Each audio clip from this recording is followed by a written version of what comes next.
And welcome my dear students. स्वागत है आप सभी का हमारे इस प्यारे से यूट्यूब चैनल में। दोस्तों आज जो हम लोग जो है बहुत ही शानदार वीडियो पे बात करने वाले हैं, क्योंकि आज जो है हम पूरी सिलेबस क्लास 8 का जो है साइंस का लेकर के आ गए हैं। जो कि हमारा जो है क्लास 8 में जो है कौन कौन सा चैप्टर जो है पढ़ना है साइंस में, सारा चीज़ का जो है पूरा डिटेल्स के साथ लेकर के आ गए हैं। और आप लोगों को बता दें, हम इस चैनल पे जो है क्लास 6 से लेकर के जो है 12 तक के जो है विषयों को जो है कवर करने वाले हैं और सारा जो है रेगुलर क्लास आने वाले हैं। तो आप लोग इस चैनल को सब्सक्राइब ज़रूर कीजिएगा, ताकि जो है आपका जो है फ्यूचर भविष्य जो है अच्छा हो पाए। क्योंकि भाई यहाँ पे फ्री में आप लोगों को कंटेंट देखने को मिल जाएगा, कोई भी पैसा चार्ज वगैरह नहीं मतलब लगेगा, है ना। जो कि आप लोग जो है मिनिमम इंटरनेट के माध्यम से भी पढ़ सकते हैं। डेली का जो है क्लास होगा ही, आपको सिलेबस वगैरह किस तरह से जो है हमारा मेंटेनेंस होगा उसका वीडियो जो है बन गया है, जो कि देख सकते हैं कि कौन दिन जो है किस तरह का क्लास चलेगा। और आज हम लोग जो है बात करेंगे खास करके कि हमारा 8 क्लास में जो है क्या क्या पढ़ना है, और हमारा जो है वो भी स्पेशली सब्जेक्ट जो है हमारा साइंस पे बात होने वाला है ना। तो हमारा जो है देखिए क्लास 8 तक साइंस जो है एक ही बुक होता है ना, और क्लास 9 के बाद जो हमारा बुक को जो है डिवाइड कर दिया जाता है, बांट दिया जाता है। तो हम लोग जो है क्लास 8 में जो है कौन कौन सा साइंस में चैप्टर और किसमें क्या पढ़ेंगे, कितना इंटरेस्टिंग होने वाला है, सारा चीज़ जानकारी लेंगे, है ना। तो चलिए हम लोग सिंपली शुरू करते हैं कि हमारा जो है पहला जो चैप्टर आएगा, हम लोग देख रहे थे भोजन पढ़े, उसके बाद जो है भोजन से कैसे पोषण मिलता है। अब जो है यहाँ पे कि हम लोग जो है भोजन के लिए जो है फसल को उत्पादन कैसे करेंगे, है ना। हम लोग जो है फसल को कैसे उपजाएंगे, इसके बारे में हम लोग जो है क्लास 8 में आकर के पढ़ेंगे। और इसका प्रबंधन का मतलब होता है इसको जो है व्यवस्थित कैसे करेंगे, एक जगह कैसे रख सकते हैं, किस तरह से इसका भंडारण कर सकते हैं, सारा चीज़ के बारे में जानकारी इस चैप्टर में मिलेगा। जो कि आप लोग जो है फसल जानते होंगे, फसल वगैरह उपजाते हैं तब तो आज ही ज़िंदा है ना। क्योंकि भाई धान वगैरह अगर आप लोग उपजाइएगा नहीं, चावल नहीं खाइएगा तो कैसे ज़िंदा रहिएगा, है ना। तो इसलिए फसल उत्पादन से रिलेटेड किसान भाइयों आप लोग जो है ध्यान दीजिएगा, ठीक ना। तो फसल उत्पादन एवं उसका प्रबंधन कैसे करें, किस जगह पे कितना खाद देना है, सारा चीज़ जो है इसी में हम लोग पढ़ लेंगे। और कौन सा जो है फसल को कैसे प्रबंधन किया जाता है, हल कुदाल सारा चीज़ पढ़ने के लिए आएगा, है ना। तो हमारा जो है पहला चैप्टर जो है फसल को उत्पादन कैसे करें, किस तरह से जो है इसको जो है मतलब फसल का उत्पादन कर सकते हैं, इसको किस तरह से जो हम लोग जो है जीवित रख सकते हैं, और इसका जो है प्रबंधन कैसे करें, व्यवस्था कैसे करें ताकि लंबा टिके, है ना। यानी भंडारण के बारे में भी बात करेंगे। चलिए फिर उसके बाद बहुत ही इंटरेस्टिंग सा चैप्टर जो हमारा जो है अभी तक कभी भी नहीं पढ़ने के लिए आया, सूक्ष्म जीव, ठीक ना। जिसको आप लोग जो है सूक्ष्म जीव के बारे में जानते होंगे कि हमारे जो है लैक्टिक अम्ल जो आप लोग देखते हैं, और ये सब जो है हमारा एक्चुअल में दही वगैरह देखते हैं। दही में जो है हमारा जो है ना कुछ मतलब छोटे छोटे जो है हमारे जो है कण होते हैं उसमें, ठीक है ना, जिसको सूक्ष्म जीव के नाम से जाना गया है। तो हमारा जो है जो नंगे आँखों से नहीं दिखा दे, नंगे का मतलब हुआ हम लोग जो है फ्रीली रूप से जिस तरह से देख पाते हैं उस तरह से नहीं दिखाई दे जो हमारा वस्तु या हमारा जो भी जीव जो है नहीं दिखाई देता है, उसको हम लोग सूक्ष्म जीव बोलते हैं। जो कि अत्यंत छोटे कण होते हैं ना, जो कि आप लोग समझ नहीं सकते हैं कि हमारा जो सूक्ष्म जीव को देखने के लिए हमारे माइक्रोस्कोप की आवश्यकता होती है ना। तो आप लोग जो है सूक्ष्म जीव के बारे में पढ़िएगा कि हमारे छोटे छोटे वायरस कैसे काम करते हैं, कवक जीवाणु, या कभी कभी देखते होंगे किसी भी वस्तु में जो है भूआ की तरह जो है कुछ लग जाता है ना। तो ये जो है किसके कारण होता है, सारा चीज़ जो हम लोग सूक्ष्म जीव में जानेंगे। और हम लोग के जो है बहुत सारा जो है ऐसा भी जीव है जो आँख से दिखाई नहीं दे पाता है, तो उसको किस तरह से देखते हैं और इसको कितने वर्ग में बांटा गया है, सारा चीज़ इसमें जानकारी लेंगे सूक्ष्म जीव में, है ना। चलिए फिर इसके बाद जो है हमारा भाई संश्लेषित तंतु, तंतु का मतलब हम बताए थे, वहाँ पे भी बताए थे कि धागा, इसका मतलब समझिएगा, ठीक ना। धागा, धागा आप लोग देखते हैं, धागा से ही हमारा जो है स्वेटर वगैरह बनता है। तो ये जो है हमारा सिंथेटिक मतलब धागा जो है किस तरह से बनता है, और प्लास्टिक के बारे में पढ़ेंगे। तो हमारा जो संश्लेषित का मतलब समझिएगा, मानव जो है किस तरह से जो हमारा धागा का निर्माण करना शुरू किया है। जो कि आप लोग देख रहे होंगे रेशमी वस्त्र या हमारा जो है नायलॉन होता है जो कि बनाया जाता है, तो संश्लेषित तंतु से बनाया जाता है ना। तो संश्लेषित तंतु और प्लास्टिक का जो है निर्माण कैसे हुआ, प्लास्टिक यहाँ पे लिखा हुआ है, ये जो है हमारा प्लास्टिक भी कई लोग पढ़ते हैं, क्योंकि आप लोग जानते होंगे प्लास्टिक जो है इंग्लिश में जो है हमारा ना ऐसे लिखाता है ना, प्लास्टिक ऐसे लिखाता है। तो कई लोग जो है प्ला पढ़ लेते हैं और कई लोग जो है प्लय पढ़ते हैं ना। तो प्लास्टिक भी बोल सकते हैं, प्लास्टिक भी, दोनों आपकी मर्जी, आप क्या बोलना चाहते हैं। सब तो हम लोग भाई तो प्लास्टिक ही बोलेंगे, है ना। हालांकि आपका किताब प्लास्टिक लिखा है। चलिए आगे चलते हैं, धातु और अधातु, है ना। तो मेटल एंड नॉन मेटल के बारे में आप लोग जानिएगा कि हमारा धातु के अंतर्गत कौन कौन से सोना चांदी ये सब जो है हमारा, और अधातु क्या होता है। देखिए भाई इसका गुण भी जानेंगे कि हम लोग धातु अधातु को कैसे पहचानें, ठीक ना, किस में चमक होना चाहिए, किस में चमक नहीं होगा, किसको है झट से बजाएंगे कि फूट जाएगा तुरंत, है ना। तो सारा चीज़ जो है धातु अधातु में हम लोग पढ़ेंगे कि हमारा धातु अधातु कैसे काम करता है ना। तो चलिए अगला चैप्टर भी इंटरेस्टिंग है, धातु और अधातु। फिर उसके बाद जो है कोयला के बारे में हम लोग जानेंगे और उस पेट्रोलियम जो है हमारा कैसे निकलता है ना।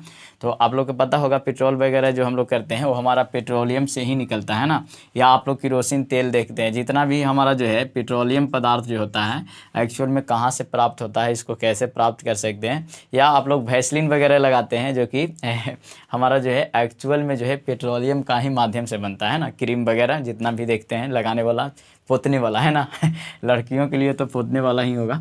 चलिए तो कोयला के बारे में जानेंगे कि हमारा जो है कोयला का निर्माण कैसे होता है, किस तरह से जो हमारा कोयला बनता है, ठीक ना। और इसके अलावा जो है पेट्रोलियम पदार्थ मतलब कैसे बनते हैं ना, पेट्रोलियम पदार्थ पेट्रोल वगैरह जितना भी देखते हैं, किरोसिन तेल और भी तेल होता है, तो ये सब कैसे बनते हैं। और क्रीम वगैरह जो आप लोग चेहरा में लगाते हैं गोर होने के लिए, तो इसी से बनता है ना। तो इसके बारे में पढ़ेंगे। फिर उसके बाद दहन एवं ज्वाला के बारे में पढ़ेंगे। ज्वाला का मतलब हम बता दें, एक मोमबत्ती लीजिएगा तो मोमबत्ती में आप लोग देखते होंगे कि हमारा जो है इस तरह से जो हमारा जो होता है इसका प्रकाश निकलता है, ठीक ना। तो इसको भी मतलब बांटा गया है इसमें, ठीक ना, इसमें भी हमारा जो है बांटा गया है। तो एक्चुअल में जो है इसके बारे में पढ़ेंगे। और दहन का मतलब आप लोग समझ लीजिएगा लंका दहन, ठीक ना, लंका दहन। दहन का मतलब यहाँ पे आग समझना है जिससे उष्मा निकलेगा। ज्वाला का मतलब जो है आप लोग के जिससे प्रकाश निकलना चाहिए, है ना। कई चीज़ ऐसा भी होता है जैसे कोयला को जलाइएगा ना तो उससे सिर्फ उष्मा निकलेगा। तो दहन और ज्वाला में अंतर सारा चीज़ जो है इस चैप्टर में पढ़ेंगे कि दहन और ज्वाला क्या होता है। तो आप लोग इंतजार कीजिए 6 नंबर चैप्टर कब चलता है, और 6 नंबर चैप्टर जब होगा तो आप लोग जो है क्लास में जुड़ जाइएगा कि हमारा जो है दहन और ज्वाला के बारे में समझा दीजिए जाए, है ना। चलिए फिर उसके बाद जो है पौधा तथा जंतुओं का जो है संरक्षण किस तरह से, संरक्षण का मतलब होता है ना उसको सुरक्षित कैसे रखा जाए, है ना, बचा कैसे सकते हैं। तो सुंदरलाल बहुगुणा जानते होंगे कि हमारा चिपको आंदोलन चलाए थे ये सब। तो हमारा जो है पौधों को कैसे बचाया जाए और जंतुओं को कैसे बचाया जाए। बहुत सारा ऐसा भी जंतु है जो हम लोग ध्यान नहीं दे पा रहे हैं जिसके कारण हमारा जो है विलुप्त होते जा रहा है, जो कि हमारा एक बुक ही लिख दिया गया है, रेड डाटा बुक, है ना।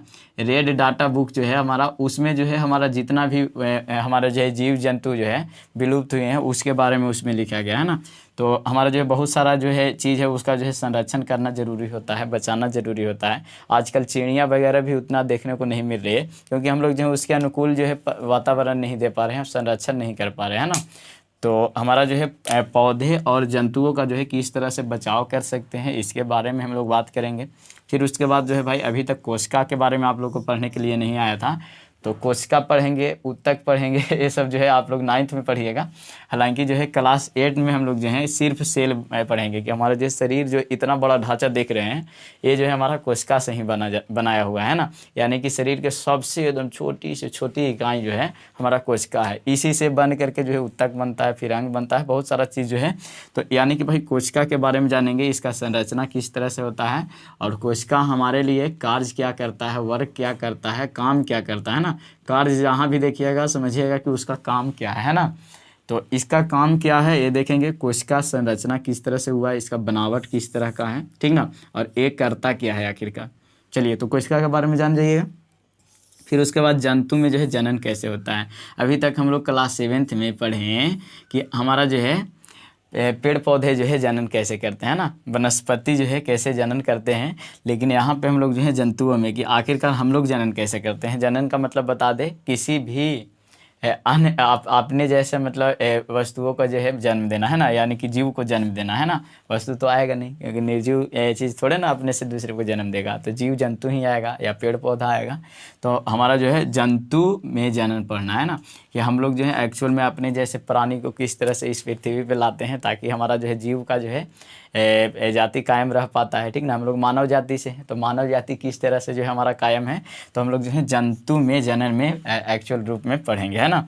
और इसके बाद जो है भाई किशोरावस्था, जो कि आप लोग जान रहे होंगे, हमारे जो है मूछें, दाढ़ी और कई परिवर्तन होते हैं जो कि आप लोग देखते होंगे।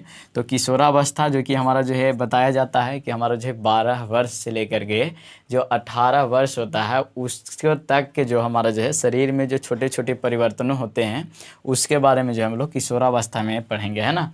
तो किशोरावस्था भी बहुत ही इंटरेस्टिंग चैप्टर आप लोगों के लिए है, क्योंकि 12 वर्ष से देखते होंगे बहुत सारा परिवर्तन हमारे शरीर में बहुत कहा जाता है कि हमारा जो है लंबाई भी कुछ का मतलब बहुत ज़्यादा बढ़ता है। लड़कियों और लड़का का लंबाई का अनुपात क्या होता है, हम लोग जो है कब 100% देखे होंगे कि लड़की जो है बहुत जल्दी मतलब बड़ी होती है ना, तो उसका जो है हार्मोन किस तरह से काम करता है सब जो है किशोरावस्था में पढ़ेंगे, है ना। तो किशोरावस्था जो है बहुत ही इंटरेस्टिंग हमारा जो है चैप्टर होने वाला है, तो इसको ज़रूर पढ़िएगा। फिर उसके बाद जो है बल क्या है और दाब क्या है। तो बल को बता दें कि आप लोग जो है बल जो किसी चीज़ पे लगाते हैं, और दाब प्रेशर जो है, प्रेशर अलग चीज़ है और बल अलग चीज़ है ना। तो बल और दाब के बारे में पढ़ेंगे, है ना, कि हमारा जो है बल क्या है, दाब क्या है, इसके बारे में पूरा मतलब पढ़ेंगे, ठीक ना। तो ये समझ रहे होंगे कि हमारा जो है फोर्स और प्रेशर, ठीक ना। फोर्स किसी चीज़ को टेलना या ढकेना हमारा हमारा जो है फोर्स कहलाता है, लेकिन इसको जो है खींचना भी मतलब जो हमारा फोर्स ही हो जाएगा ना। किसी चीज़ को खींचना या ढकेल दिए वो भी हमारा फोर्स हुआ। लेकिन दाब में सिर्फ जो है ढकेला जाता है ना किसी भी चीज़ पे। जैसे देखिए आप लोग जो छोटा सा प्रयोग बताएं हैं, एक बोतल लीजिएगा, कौन वाला कोको कोला, है ना। कोको कोला का बोतल लीजिएगा, आप क्या कीजिएगा ना कि 3 अलग अलग जगह पे जो है लाइने से छेद कीजिएगा और पानी का जो है मात्रा ऊपर से बढ़ा दीजिए, है ना। और उसको देखिएगा कि जो सबसे ऊपर है उस पर कम प्रेशर के कारण जो है छोटा मतलब दूरी तय कर पाता है, और जो सबसे नीचे होता है उसका जो है ज़्यादा होता है ना। एक बोतल में पानी भरिएगा और 3 अलग अलग जगह पे छेद कीजिएगा, तो एक्चुअल में वो प्रेशर का ही काम है। जिस पे ज़्यादा प्रेशर पड़ता है वो जो है उसका गति ज़्यादा हो जाता है ना। तो हमारा जो है यहाँ पे पढ़ेंगे कि बल और दाब कैसे काम करता है। फिर उसके बाद घर्षण के बारे में पढ़ेंगे। घर्षण बहुत इंपॉर्टेंट है, बिना घर्षण के हम लोग बोल भी नहीं सकते, है ना। आप लोग इमेजिन नहीं कर सकते हैं कि हम लोग जो है घर्षण के कारण बोल पा रहे हैं, है ना। तो हम लोग जो है घर्षण के बारे में पढ़ेंगे, इसको इंग्लिश में फ्रिक्शन के नाम से जानते हैं। ये चैप्टर जो है हमारा 11th-12th तक भी काम आने वाला है। तो घर्षण के बारे में जो है नहीं छोड़िएगा। बहुत सारा तरह का घर्षण होता है, जो कि आप लोग साइकिल वगैरह चलाते हैं तो उसमें घर्षण के कारण ही ब्रेक लगता है, नहीं तो घर्षण नहीं होता तो पता चलता है कि ब्रेक ले रहे हैं और गंगा नदी में चल गए, है ना। तो ये जो है हमारा घर्षण बहुत ज़रूरी होता है, इसी के कारण हम लोग चल भी पा रहे हैं। नहीं घर्षण होता तो चल नहीं पाते, पिछल जाता है। नहीं तो आप बताइए जहाँ पे तेल लगा हुआ होता है या हमारा जो है कहीं पे केला गिरा दिया जाता है, वहाँ पे पैर रखिएगा ना तो हमारा पैर छितरा जाता है ना। तो एक्चुअल में जो है घर्षण को कम कर दिया जाता है वहाँ, इसलिए ऐसा होता है। तो घर्षण भी बहुत इंपॉर्टेंट चैप्टर है, इसको भी आप लोग जो है पढ़िएगा। कौन सा लेसन में? 12 लेसन में, है ना। यानी कि 12 लेसन में आप लोग के फ्रिक्शन देखने को मिल जाएगा। फिर इसके बाद हम लोग जो है साउंड कैसे प्रोड्यूस करते हैं, ध्वनि के बारे में पढ़ेंगे। हम लोग जो आवाज़ एक्चुअल में कैसे निकालते हैं, हमारे अंदर जो कंठ बोलते हैं इसको जो है हम लोग साइंस में लैरिक्स बोलते हैं, ठीक ना। तो हमारा जो किस तरह से जो है ध्वनि उत्पन्न होता है, तो इसमें कहता है कि बिना घर्षण के ध्वनि उत्पन्न नहीं होगा, है ना। तो वाइब्रेशन जरूरी है, तब तो देखते हैं कि हमारा मोबाइल में एक वाइब्रेशन मोड भी होता है ना। तो हमारा जो है ध्वनि किस तरह से काम करता है और इसको जो है हम लोग जो है कैसे प्रोड्यूस करते हैं, किससे निकलता है, सारा चीज़ जो है ध्वनि में जानेंगे, है ना। तो ध्वनि जान सकते हैं, इसके बारे में जो हम लोग 13 नंबर लेसन में जानेंगे। और विद्युत धारा के रासायनिक प्रभाव के बारे में जानेंगे कि एक बार जो है उससे परिवर्तन हो गया, जैसे मान लेते हैं कि हम लोग लाइन लिए, ठीक है ना, करंट लिए और करंट से एक बल्ब जलाएं, है ना। तो हमारा विद्युत धारा तो इसमें लगता है, देख रहे हैं कि 1 यूनिट 2 यूनिट उठ गया। तो ये एक्चुअल में जो है ना विद्युत धारा से जो है हम लोग जो है प्रकाश में परिवर्तित कर दिए वहाँ पे, ठीक ना। जो हमारा जो है करंट को जो है प्रकाश में परिवर्तित कर दिए, तो हमारा जो भाई रासायनिक प्रभाव दे दिया। अब प्रकाश से फिर से हम लोग जो है विद्युत धारा में नहीं ले आ सकते हैं, ठीक ना। अभी तक तो टेक्नोलॉजी इतना तक नहीं है कि भाई उसको फिर से उसी में लाया जाए, लेकिन फिर भी यहाँ पे जो है रासायनिक प्रभाव दिखा रहा है ना। या कई चीज़ आप लोग देखते हैं जो कि हमारा जो है जैसे कोई मशीन वगैरह है उसको अगर खपत करता है विद्युत को, तो वो फिर से जो है उतना मतलब हम नहीं दे सकते हैं ना। तो ये जो है हमारा रासायनिक प्रभाव पढ़ेंगे कि हमारा जो है करंट जो है किस तरह से बदल जाता है तो फिर दोबारा वापस नहीं आता है, इसके बारे में, ठीक ना। फिर उसके बाद कुछ मतलब प्रकृति में घटना घटते हैं उसके बारे में पढ़ेंगे। जो भी हमारे कुछ घटनाएं हैं ऐसे जो हमारे प्राकृतिक में घट जाते हैं, भूकंप वगैरह जितना भी है, तो इसके बारे में पढ़ेंगे कि हमारा जो है किस तरह से जलवायु चेंज होता है, सारा चीज़। तो हमारा जो है कुछ प्राकृतिक परिघटनाएं के बारे में पढ़ेंगे। फिर उसके बाद बहुत ही इंटरेस्टिंग चैप्टर जो कि आप लोग के 7th में भी बताएं, 6 में भी बताएं और 10th में भी बताएं और 12th में भी बताएं, ये हमारा लाइट आएगा, है ना। तो लाइट के बारे में हम लोग पढ़ेंगे 8 क्लास में, बहुत ही इंटरेस्टिंग है, इसको तो छोड़िएगा नहीं, इसको छोड़िएगा नहीं, क्योंकि 8 क्लास में जो पढ़ेंगे एक्चुअल में जो है 12th क्लास में काम आ जाने वाला है, तो इसलिए इसको छोड़िएगा मत, है ना। चलिए फिर उसके बाद जो है तारे एवं जो है सौर परिवार के बारे में पढ़ेंगे, जो कि हम लोग स्टार्स देखते हैं ऊपर में, ठीक ना। तो तारे किस तरह से टिमटिमाते हैं और उसका जो है सौर परिवार किस तरह से होता है, पूरा परिवार के बारे में पढ़ेंगे, ठीक ना। तो एक इस लेसन में पढ़ेंगे 17 नंबर लेसन में।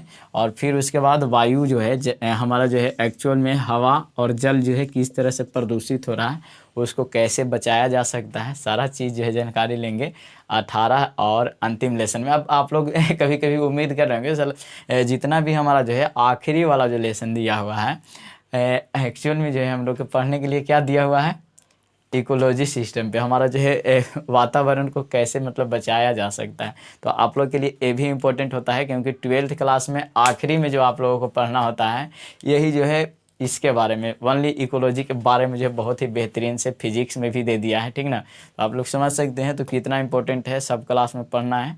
तो इसको कायम रखेंगे तो 18 नंबर चैप्टर में कि वायु जो है किस तरह से प्रदूषित हो रहा है, देखने का सांस लेना बहुत दिक्कत हो रहा है ना। दिल्ली चल जाइए, तो दिल्ली जाइएगा तो आप लोग के जो है ना बहुत सारा गाड़ी चल रहा है, तो उससे धुआं निकलता है, तो सांस लेना जो है बहुत तकलीफ होता है, तो वायु प्रदूषण हुआ।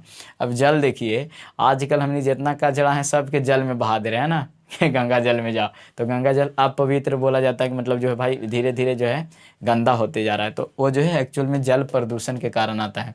तो हमारा जो है किस तरह से इसको बचाया जा सकता है, सारा चीज़ जानकारी किस लेसन में मिलेगा, 18 नंबर लेसन में। और ये हमारा रहा फुल सिलेबस जो है हमारा साइंस का क्लास 8th का, है ना। तो 8th का जो है हमारा फुल सिलेबस कहाँ पे मिल गया, सुदृष्टि स्टार पे। और आप लोग जो है भली भांति उम्मीद करते हैं कि सब्सक्राइब भी कर लीजिएगा, है ना, सब्सक्राइब भी कर लीजिएगा, ताकि जो है आपको हमेशा जो है अपडेट मिलते रहे। और सब चैप्टर हम लोग इसी चैनल पे पढ़ेंगे, है ना, सब चैप्टर इसी चैनल पे पढ़ेंगे, तो जल्दी से सब्सक्राइब कीजिए और वीडियो को भी लाइक कीजिए, ताकि आपका भाई मोटिवेट होते रहे। और कुछ कीजिए चाहे नहीं कीजिए, शेयर करना मत भूलिएगा, जिसको भी ज़रूरी है उसको ज़रूर इस वीडियो को उसके पहुंचाइए, ताकि वो भी जो है हमारा वीडियो का आनंद ले सके और डेली जो है क्लास में ज्वाइन हो सके। चलिए थैंक यू सो मच, आप लोग जो है कमेंट करके बताइएगा कि आप लोगों को जो है वीडियो कैसा लगा।